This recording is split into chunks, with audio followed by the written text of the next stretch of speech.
আপনার শিশুর কি প্লাটিলেট কমে গেছে, অর্থাৎ অনুচক্রিকা কমে গেছে? এটা নিয়ে আপনি চিন্তিত? না, চিন্তিত হওয়ার কোনো কারণ নাই।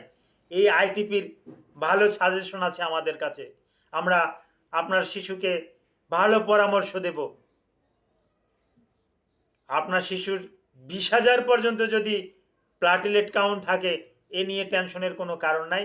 20,000-এর যদি নিচে নেমে আসে, তখন বিভিন্ন পয়েন্ট থেকে নাক দিয়ে, চোখ দিয়ে, মুখ দিয়ে, রেকটাল পথ দিয়ে, তারপর ইউরেথ্রা দিয়ে রক্ত আসতে পারে।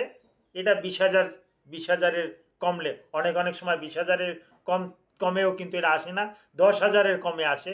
এটা নিয়ে টেনশনের কোনো কারণ নাই। এখন এর অতি অত্যাধুনিক চিকিৎসা আছে, তো ভয় পাওয়ার কোনো রকমের কোনো কারণ নাই। তো দর্শক শ্রোতা, এই বিষয় নিয়ে আলোচনা করব, ভিডিওটা আপনারা দেখতে থাকুন। আসসালামু আলাইকুম রহমতুল্লাহি ওয়া বারাকাতুহু। আমি ডাক্তার মীর শহীদুল ইসলাম। আমার চেম্বার শুভেচ্ছা 255, ঐতিহ্যবাহী শেখঘাট, সিলেট। গুগলে গিয়ে ডাক্তার মীর শহীদুল ইসলাম লিখে সার্চ দিলে আমার ভিজিটিং কার্ড, আমার মোবাইল নাম্বার, আমার হোয়াটসঅ্যাপ, ইমো ইত্যাদি সব কিছু আপনারা পেয়ে যাবেন।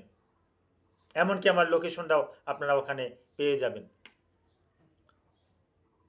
জি দর্শক শ্রোতা, আলোচনা করব আইটিপি নিয়ে।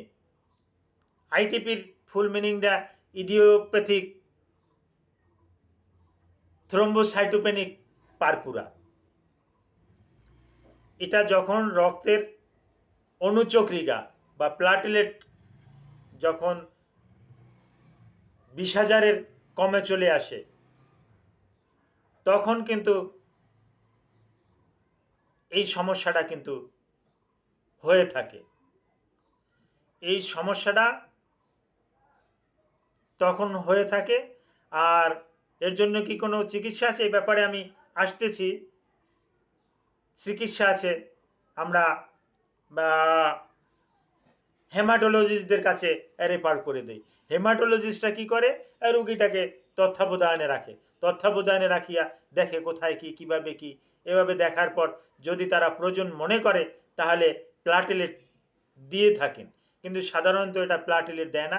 প্লাটিলেট দিলে অনেক সময় উপকারের থেকে অপকার অনেক সময় বেশি হতে পারে, বিশেষ করে পেডিয়াট্রিক পেশেন্টদের বেশি হয়ে থাকে।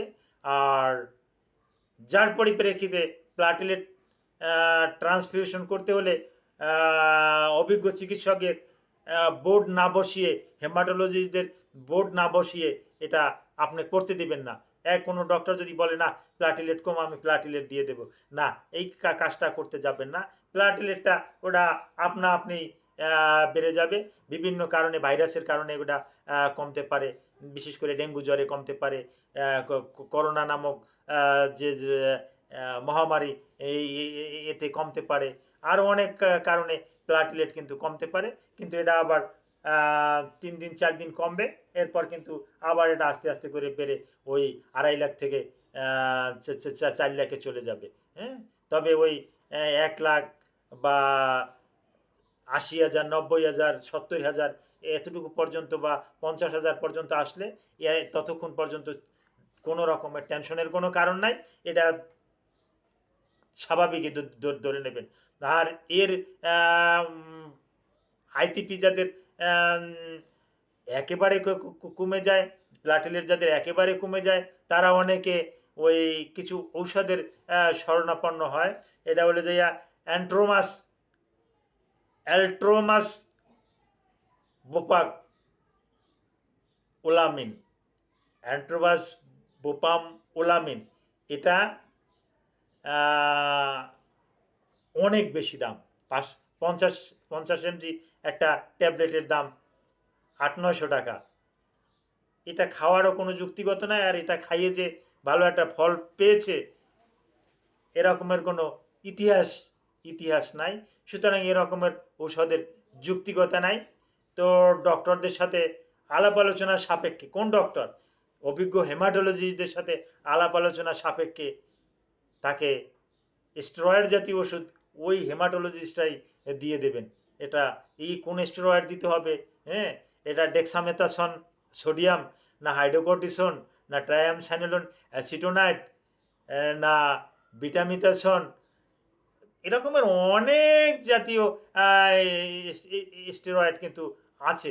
এখন কোন স্টেরয়েডটা দিবেন, প্রেডনিসোলোন না মিথাইল প্রেডনিসোলোন, এটা ডাক্তাররাই আপনার বাচ্চার জন্য চুজ করবে।